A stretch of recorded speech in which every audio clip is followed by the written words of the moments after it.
Hello, this is Heather with Hbplasmasolutions. This little video is to show you how to sew your own hug to put the vials of plasma water in that you've created.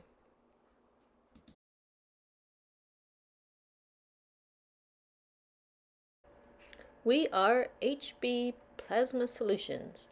That stands for Heartbridge Plasma Water Solutions. Also find us on Etsy, where we have all the different things that we've been creating over the past years, but finally put together in a way to share with others on Etsy about a year ago, upon request of a friend to create the plasma items to share with her Patreon group. We just love that other people that we're sending these things to are really enjoying them and having similar experiences. So let's get to creating your hugs.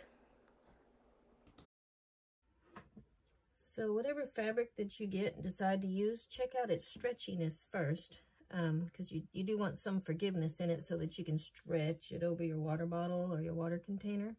And different cloth, of course, has different stretchiness, and some has absolutely none.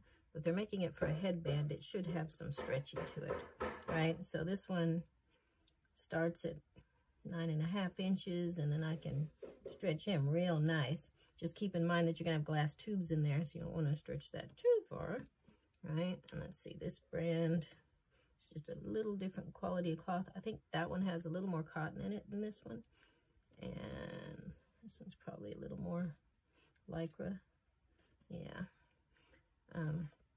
So you can get like a cotton lycra blend, straight up cotton, like a cotton jersey knit, or even one that you would make a t-shirt out of, or use an old t-shirt, right, that you cut a piece out of.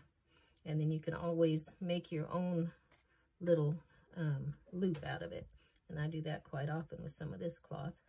So this is a nice cotton, I think it's called a cotton jersey blend.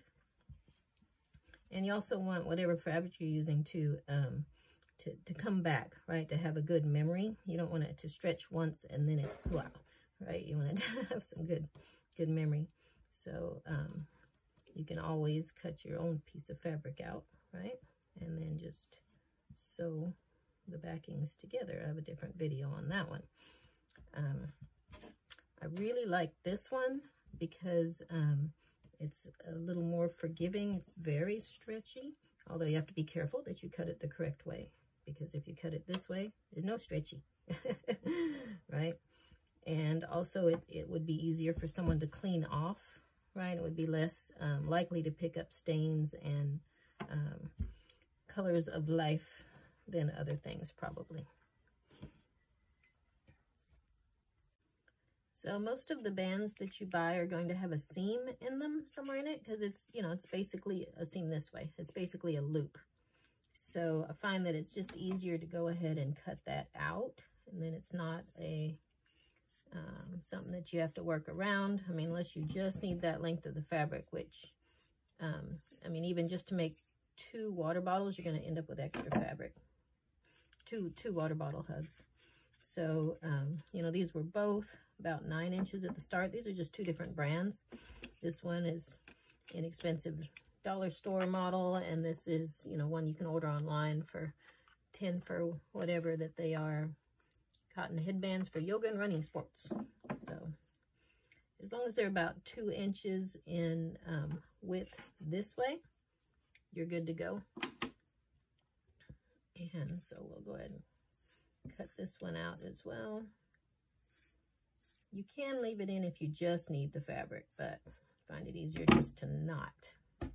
Okay, so, and then you're going to measure around your bottle and get an idea how much you're going to need. This one is, I think about, let me make sure I'm out of the way of the camera, about 8.5 inches around. So if I make one that's exactly 8.5 inches, you know, of fabric, it's going to want to slide off. So you want it a little tight. So it should probably be about 8 inches, or maybe even a little less. 7 or 7.5 would give it a good snug fit, right? So we've got our fabric here. And then depending on the brand that you have, some have the little seam on the inside. Yeah, quite nicely done, and some have some hiccups, but it's fine either way. But you'll see if I fold this one in half, I've got more than enough for, hi there, got more than enough for 2 hugs, right? So I'm going to cut it in half. I've got like 2 9-inch pieces of cloth, but I found he was 8.5, so I would make an 8-inch, or maybe I'm going to do a 7.5-inch for him.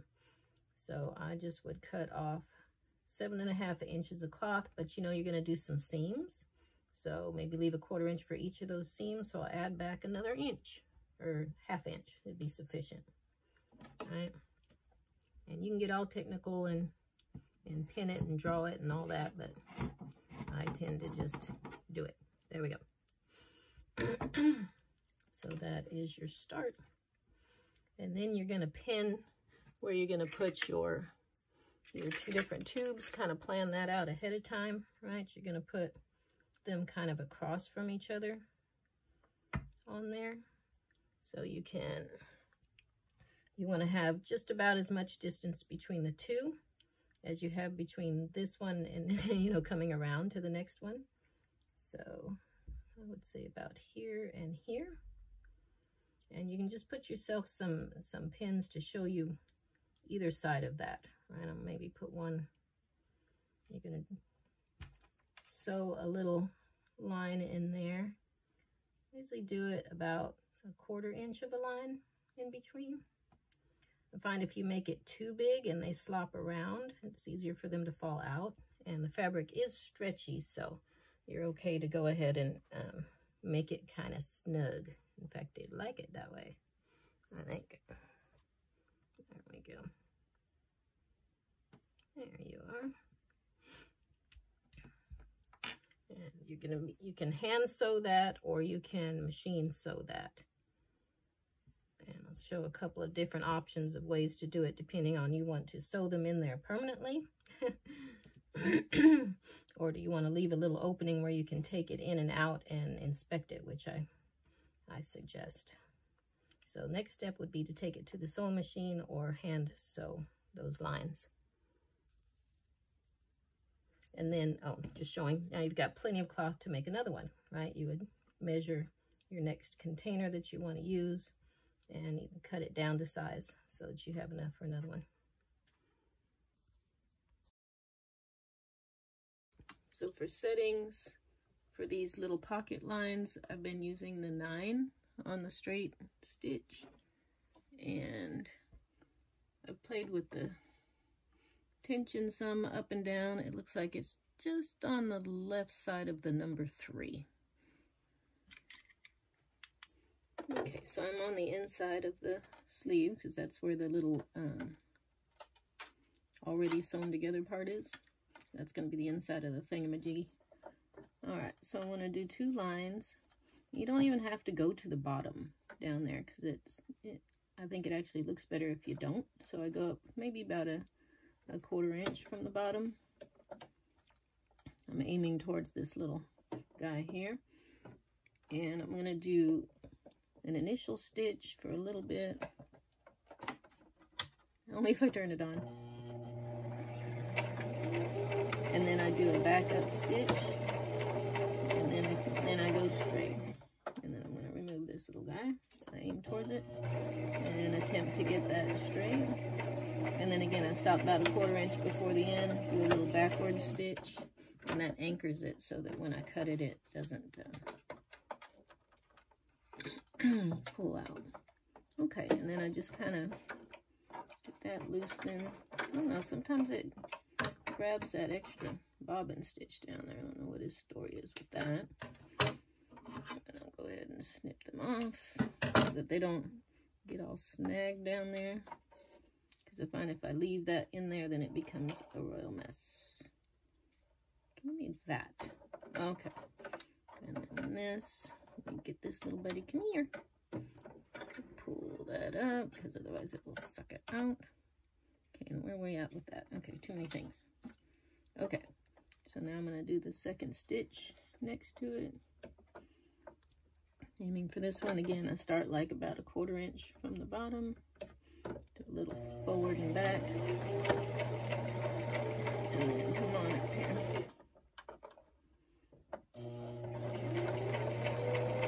And stop about 1/4 inch before, do a little backup stitch.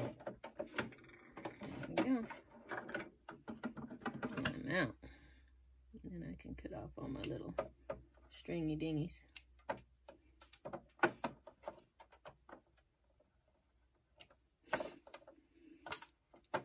All kinds of extra little stringy dingies.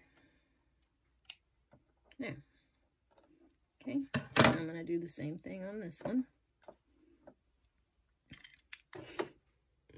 Okay, coming up about 1/4 inch from the bottom. A forward and a backward stitch right quick. Come up to the top.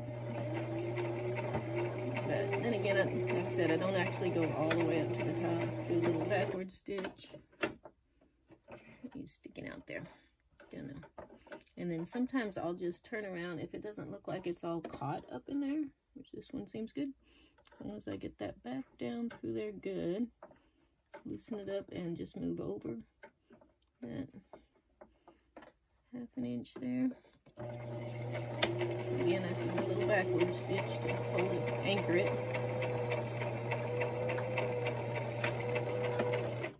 There.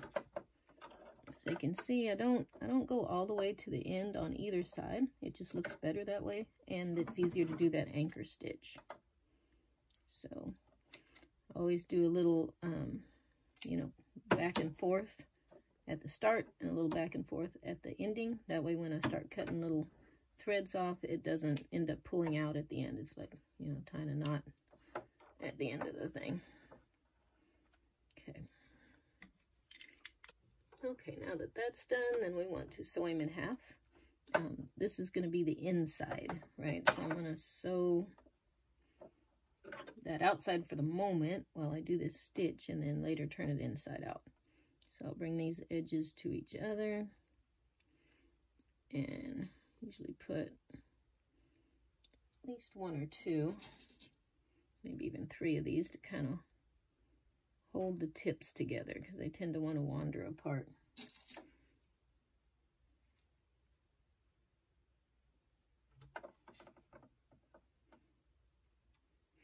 Okay, and then I'm still on that same stitch, and then I've noticed, again, if I start, don't start like way over here. If I start like here, back up, and then come back, it tends to behave a little bit better.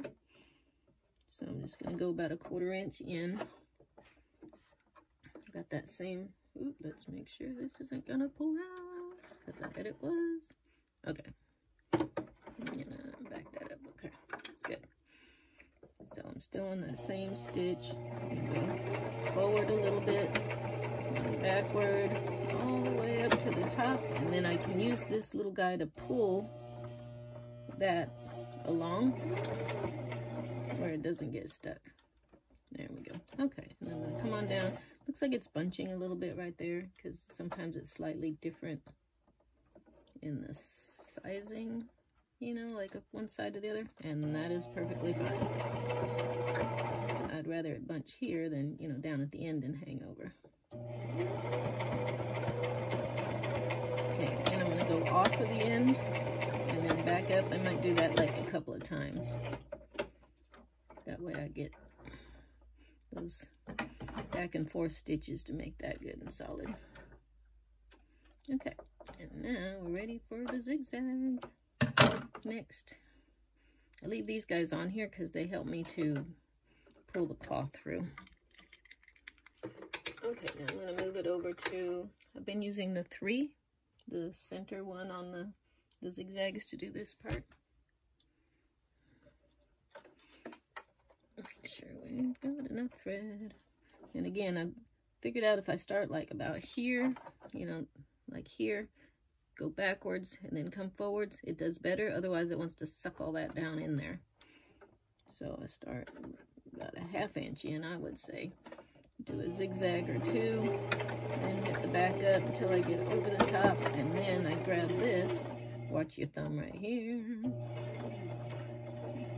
Good. I can use that to pull it through, because otherwise it kind of wants to get stuck at that stage. And then sometimes the little bally wants to get stuck in that hole. Let's talk about that. Okay. And you can use these to kind of drive this through there. And again, I'm going to come over the edge just a hair, back up.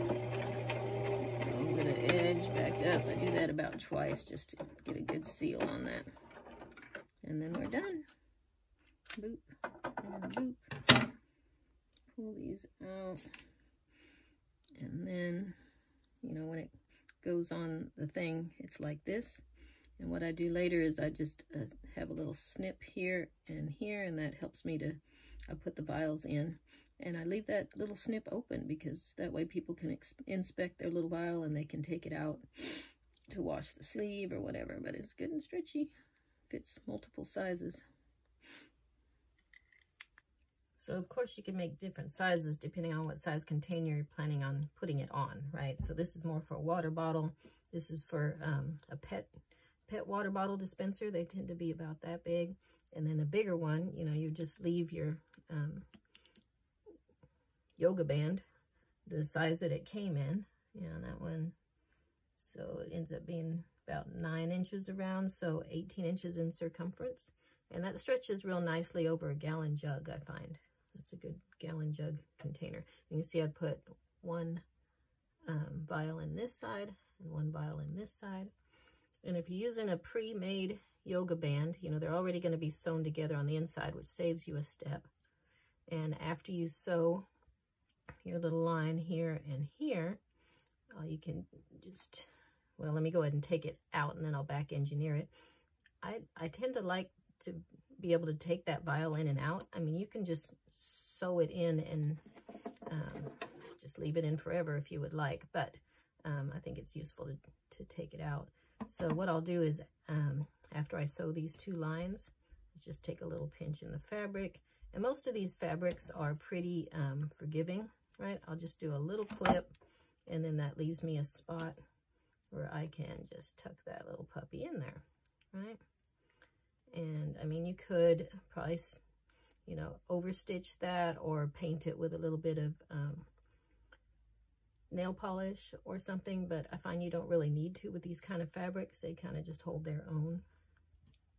Now on this one, this was just a loose piece of fabric that I sewed together in the back.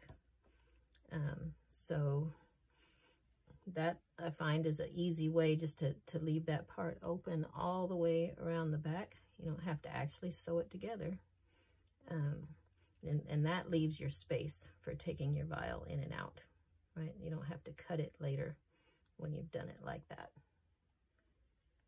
I actually think that looks better myself. But a few more steps, because now you've, with this one, I've had to take an entire yard of fabric and cut a whole bunch of little pieces. So that's where the time goes into one of these. Whereas, you know, if you've got a pre-made yoga band, that part's been done for you. All you have to do is sew the 2 lines, cut the little spot, and stick them in. And then, of course, if you're going to make it smaller, you would cut that yoga band in half or whatever measurement you came up with for your water bottle, and then sew it together on the sides. I have another video about that part. You have many choices of the size of vials that you want to create and the size of hugs that you want to create. Here are some that we've made. More on the subject of what GaNS is and plasma technology in general is available in our free ebook and our other videos. Which type of vials we recommend and many other ideas of various DIYs you can do with your plasma water are located in our free ebook, especially the Chapter 4 DIY section. We are Hbplasmasolutions. That stands for Heartbridge Plasma Water Solutions.